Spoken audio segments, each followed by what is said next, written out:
Welcome to Chapter 3, Beauty and Effort.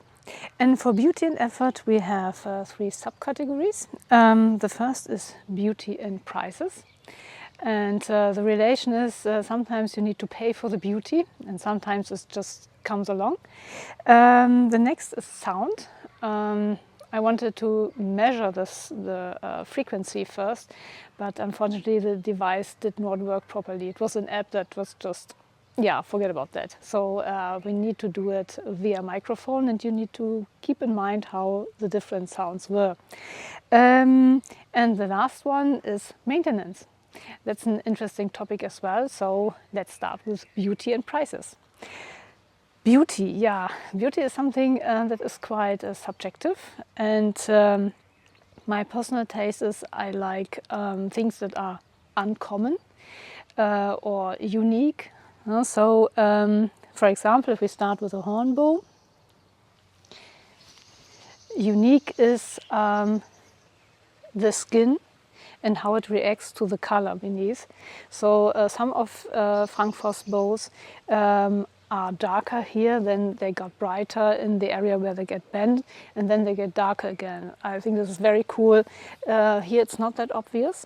And for my bow number 64, it's even less because it's got painted white because this skin didn't like the color somehow. So the reaction was no good. Here it was good, but it's not darkened somewhere. Overall, I think this bow is very beautiful, nevertheless. The wood and the color, what shall we say, color scheme is very harmonic, and so I think this is a beautiful bow. Regarding price, this is relatively valuable because usually if a bowyer runs a business in building bows, he needs to take 2,000 or 2,500 euro for each hornbow. In this case, Frank does this in his spare time, and that's the reason why he calculates differently, and this is the reason why this bow costs only 1,000 euros. So, next one, the Biocomposite. I like the Biocomposite look, also the rough sinew layer on the outside. But if you want to get it painted, there is leather around it so that it gets painted somehow. In this case, the artist was set under pressure because I wanted to do the bow comparison now, and so there was not much time left, and so the painting is decent. And for example, my Tata bow is painted all over, and that takes a little longer time. So if you're in a hurry, the painting is a bit more reduced, and if you have more time, so take the time you need, then you can have it all over painted. The bow itself costs, if not mistaken, let me look that up, it's 460 euros, and painting is meanwhile 150 euros plus shipping. So overall, you get a really cool bow, very unique, and yeah, for a price that I think that is okay. So the artist needs to live as well. All right, then next one, the hybrid bow. I think this sheep horn is extraordinary. So I really like that one. It's so cool. It's naturally grown. You can see it here, so it's not artificial, it's real. And this wood is also very beautiful. Yeah, so both sides look awesome. And the price of this bow, including shipping, was 515 euros. It's not cheap, but on the other side, here is sheep on it. And so, yeah, if you want to have something uncommon and maybe unpractical, then you need to pay for it. Yes, and I wanted something like this, and yeah. We come to this bow in the category maintenance again. The next one, the Keskin. This one is painted, and I haven't seen many painted bows by Keskin so far. If you order them, it's usually pure, and the pure bow is cost 249 euros. How much the painting is, I have no idea. So maybe 100 euros, maybe a bit more, I don't know. Then plus shipping, and but I think if you ask the Keskin company, then they try to fulfill what you wish for. So also a very beautiful bow, and it's a cool painting. It's not with many colors, but effective colors. So red, gold and black is always a combination that is working very well.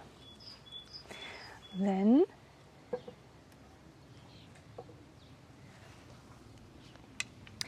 the Yuwen.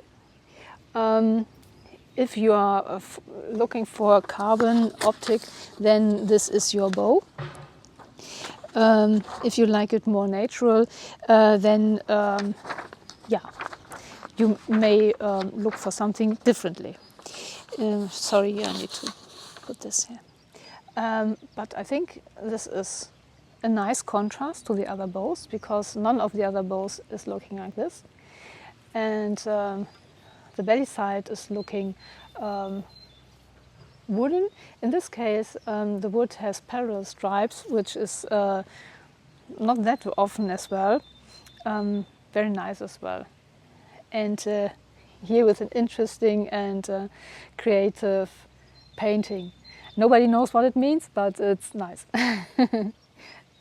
Okay, and what I really like is this colored wood inside, and that the wraith skin is matching this wood. Beautifully done. And here this is horn, and here these are horn fragments as well, so mini string bridges. Very nice. So overall, a very nice and color scheme wise as well, harmonic bow. Price of this bow is 455, and shipping is included. There is no option for painting, obviously. Yeah. Then the Nawalny bow. This is one of the most beautifully painted bows I have. As again, not many colors, indeed only one, but the contrast is very good. The painting is, in my eyes, excellent, although I cannot read it. Yeah, so for me, these are just signs. And but if you have a look here at the painting, how it's done, so it's really round. And if you do this by hand, you need to be trained a lot here as well. And it's not only once; it's always. Yeah, so this is really cool. And as you can see, it doesn't wear off. I have this bow now for 3 years, I think. So it's really an awesome painting. Very decent, very, very elegant, and impressive. And by the way, this is also painted. So first sight, you wouldn't think that this is not horn. It's also an art. And then we have the Simsek. I need to mention the Nawalny bow, meanwhile, is in the raw version 630 euros. And if you have a few extras like painting and stabilization and so on, you need to add 180 euros plus shipping. So it's not cheap, but it's worth it. All right, and now the short Sipahi. This one is plain black, but you can get it painted as well. Miguel Vera has a very nice version of a painting for, I think it's a Turkish or a Tatar bow, I don't know yet, but it doesn't matter. So this is awesome. But you can also order special looks, and the one is I think 100, the next 125, and the third is 150. So an average 125. And then you have it painted all over, and then it's looking like a replica. So that is awesome. In this case, it's pure black. And the pure bow is 400 euros. As I said, painting around 125 or a little more, plus shipping. So that means overall, shipping cost-wise, where did I put it? Put it somewhere here? Did it? No, I didn't. Yeah, then I need to do it this way. So the price-wise, the Keskin is the one that you can get the easiest. So price-wise, it's low, although the quality is very high. So this ratio is excellent. So first place here in this case. And the second is Yuwen. You get a lot of excellent craftsmanship for this money. And third is, well, I can't read my own writing. It's the hybrid bow. It's coming from Indonesia, so you have different costs for working hours, and that makes a difference, of course. Beauty-wise, I think the Nawalny bow is the most beautiful here in this lineup because of the painting. And so I've explained it already. This is extraordinary, and yeah, absolutely amazingly done. And yeah, just yeah, first place. If the Biocomposite would have painted the way the Tata bow has been painted, I would have 2 first places. Second is then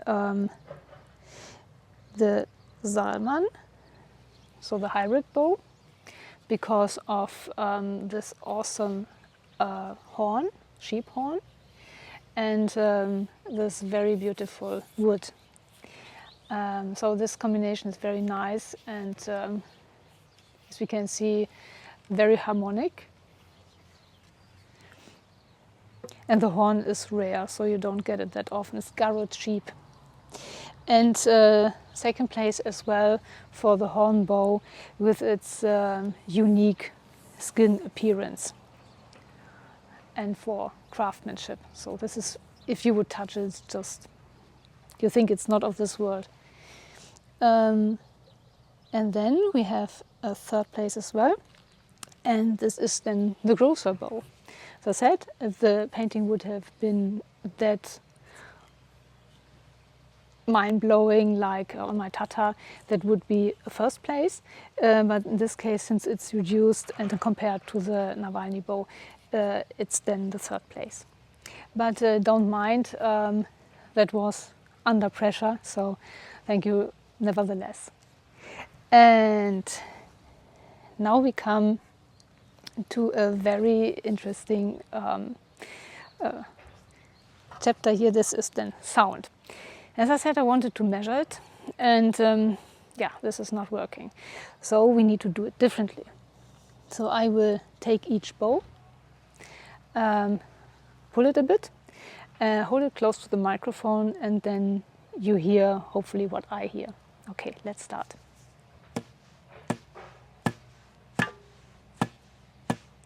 So it's a very dark and dampened sound. If I would rate it from a height, it would be somewhere here. And dampened not only because of the fur, it's also because of leather wrapped around here. So these all help to dampen. But overall the sound is dark nevertheless, even if dampened. So again.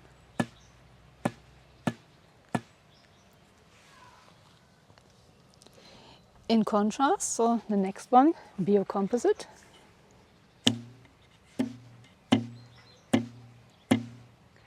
Like a guitar. So much higher, maybe here. So the one was there, the other here. Very nice sound as well. Then we have the fiberglass hybrid. Bit higher.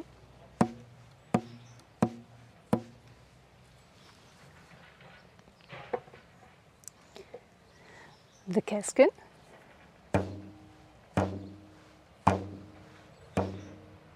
It's like a bass, yeah,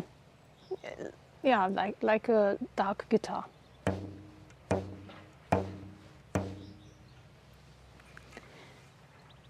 And here, the Yuwen. It's like the same tone, but one octave higher.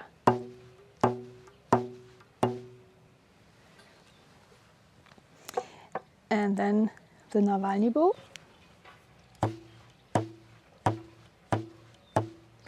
Even higher, a bit dampened.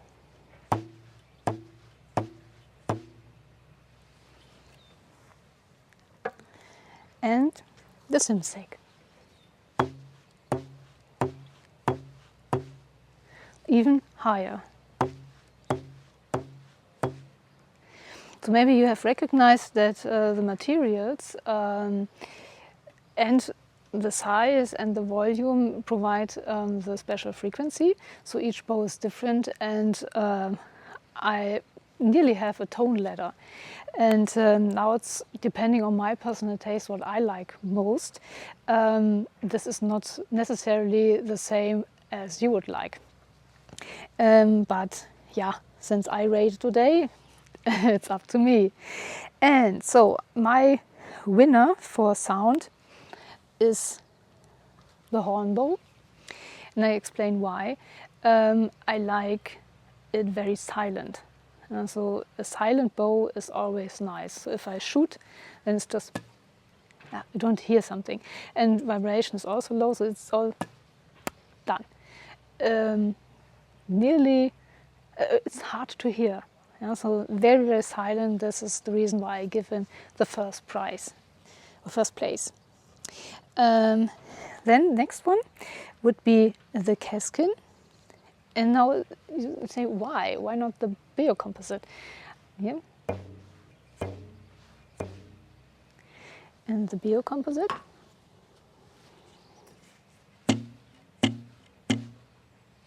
Because the Keskin is darker. Yeah, so this a very elegant sound, if I can say it like this. And the third place, the Yuwen, because it's the same but a little higher. I think it's a very clear sound.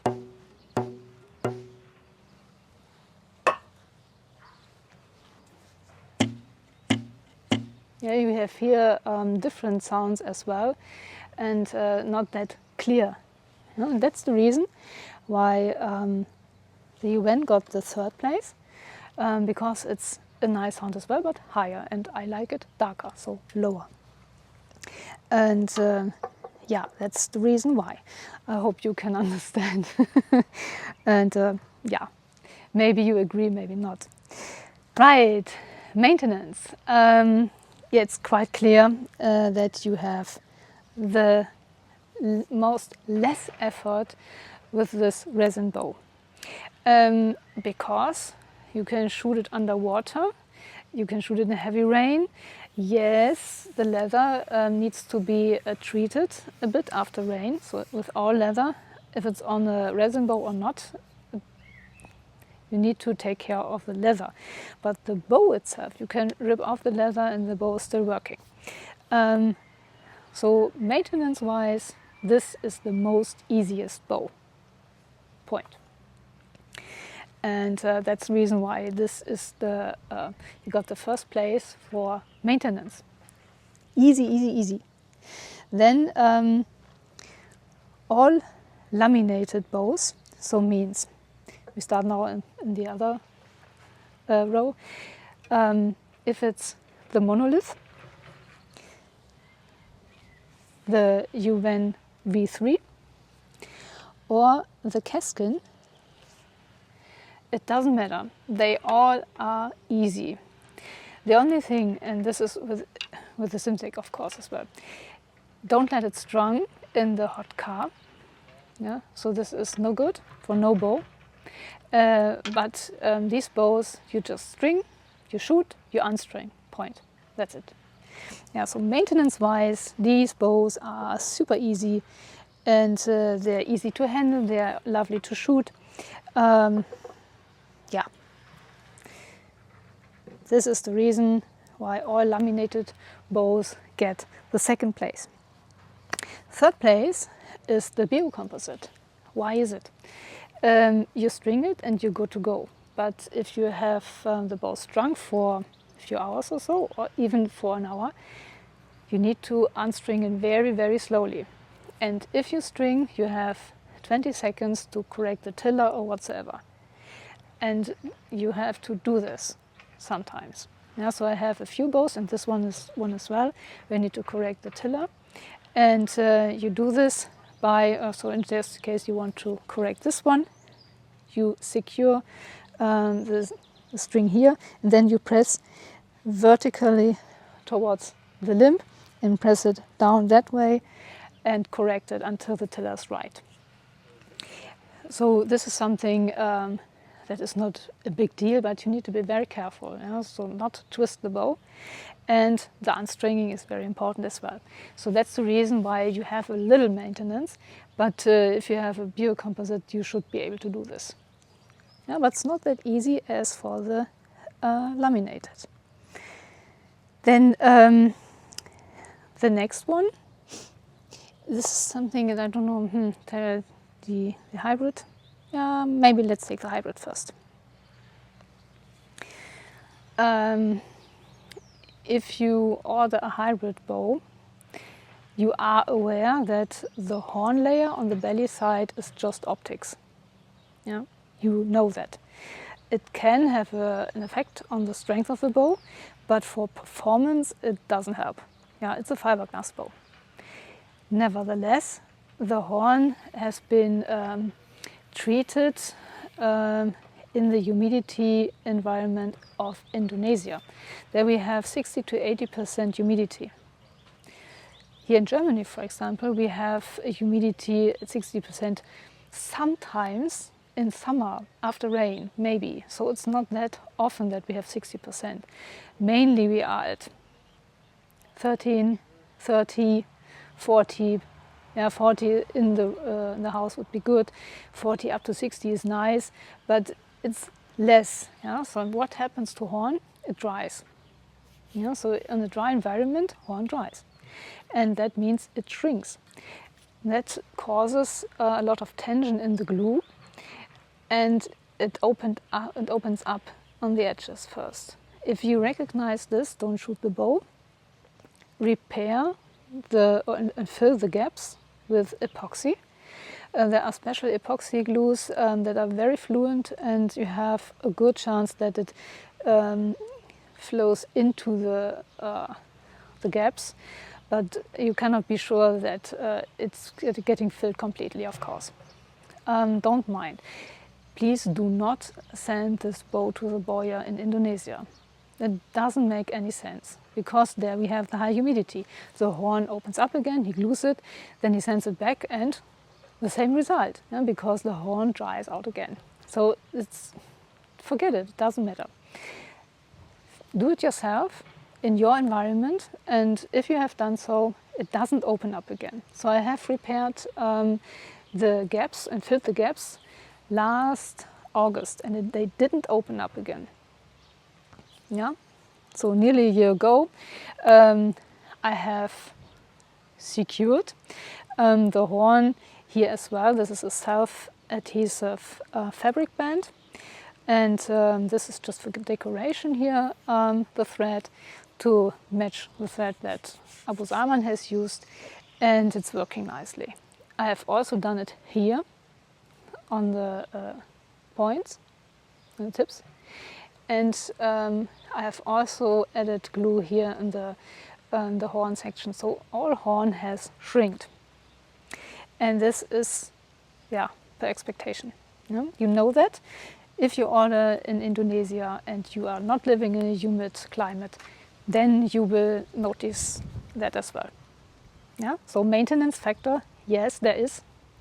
And you need to take care of this one. And the last one, the one with the most effort, is the hornbow. So if you buy a hornbow, this is more or less an adoption. Yeah? Every hornbow is different. For example, his brother, the bow 64, needs to be corrected in the tiller. And there I have a leather band that I just put then around, and then the tiller is then corrected, depending on the side. This bow hasn't the tiller topic. It needs to be straightened. And to do this, I have got this device from the bowyer. So here, for example, he often has that the string goes to the side. Then this device is attached, so always put on it, and then the string is put into the groove, and that straightens the limb. Let it rest for half an hour or so. The bow needs to rest anyway for half an hour at least, and then the bow is fine, and then you can shoot it. How long it takes until the bow has been settled and corrected is totally depending on the bow. The white one, the 64, likes to rest for a few hours. So usually I string the bow, do the correction on the tiller, and then let it rest overnight. And next day, somewhere when I want to shoot, then I take the bow and he's ready. When I string the bow, he has more than 40 pounds, and if he's ready, he is 38. So this bow is then a bit different. I string the bow, wait half an hour, and then 38 pounds, he's ready to go. So a bit different. Every horn bow is a bit different. You need to take care and know about the bow. If you're not familiar with horn bows, then try to get an introduction of how you should maintain the bow. Yeah, so maybe this is different with other bowyers. Usually it's good if you shoot the bow once a week or once in 2 weeks, because otherwise the bow opens up very much.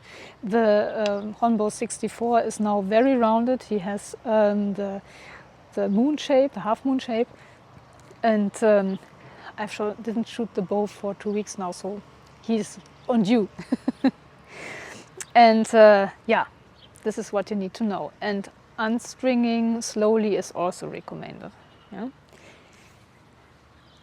Yeah, that's basically the category maintenance. So now we come to the resume. First of all, I summarize who has won each category, and I would like to say before that these bows are all awesome. Yeah, I wouldn't want to give away any of one of these. So if I need to rate it, then it's I need to rate it somehow. Yeah, so if you don't have or don't see your bow on the first or second or third place, it doesn't mean that it's not a good bow. Yeah, but in this category, the others have been better. Yeah, so okay, let's start with the ratio. This is quite clear because we can measure it. The first place with the highest ratio is the Simsek bow. The second is the Grózer bow, and third place are between the Keskin, the Yuwen, and the Nawalny. Chapter 2, speed. The most speedy bow was the Hornbow by Voss. Second place is Nawalny and Yuwen, and the third place Keskin. Chapter 3, beauty. My personal rating: Nawalny first place, second place the hybrid bow by Salman, and the Hornbow by Voss. The third place, the Biocomposite by Grózer. Chapter 3, the price. The cheapest is the Keskin, second the Yuwen, and third the hybrid by Abu Salman. The sound, again my personal taste. First place the Hornbow, second place the Keskin, and third place the Yuwen. Maintenance. The easiest bow to maintain is the Simsek bow. The second place are Keskin, Yuwen and Nawalny. And the third place the Grózer. Okay, that gives in total the evaluation. For the first place I gave 3 points, for the second place 2 points, and for the third place 1 point. And that means that the Hornbow got 8 points, Biocomposite 4 points only, sadly enough, Hybrid 3 points, Laminated Keskin 9 points, Yuwen 8 points, Nawalny 8 points, and the Simsek 6 points. As I said, the category beauty is very, very, very different. If Armin would have done the rating, the Simsek would be in the first place because it's pure black. Yeah, just that you see that performance-wise they are all awesome. Yeah, so and this is the reason why you see no performance. So yes, we could measure the speed, but sound is something that is quite subjective, and yeah, what else? Price is not so subjective, this is clear. Maintenance, I think this is clear as well, and the ratio is clear. So a lot of categories are quite clear, but something with, when it comes to painting, the Grózer could have won, or the Keskin could have won. Yeah, so they are shooting all awesome. Yeah, you can choose any of these bows and you will be happy. All right, yeah, I'm through.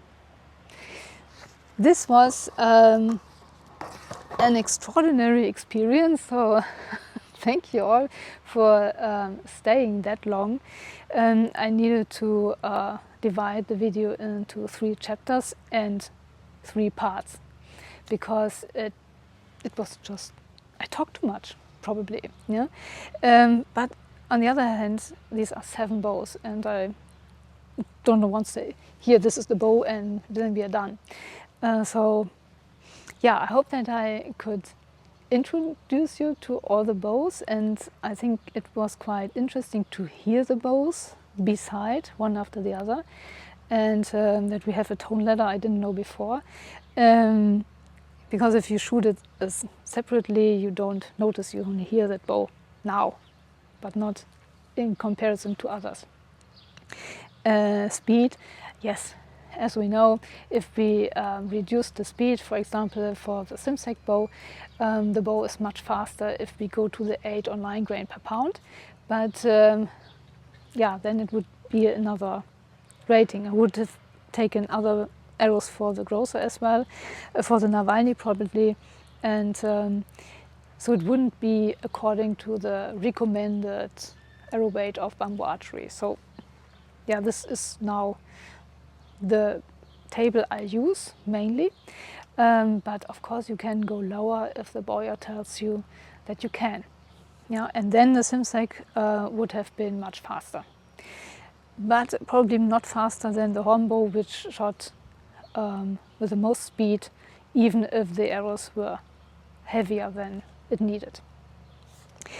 All right, yeah. Thanks to all the bowyers who have created so beautiful bows. The reason that they are here is already a proof that they are awesome. Yeah, so as I said, you can choose all of them and you will be fine. So you won't regret it, the one or the other. Just go per your liking. And yeah, thanks everybody for watching. Wish you a great weekend, and yeah, as always, fingers crossed for our friends in Ukraine. Bye bye.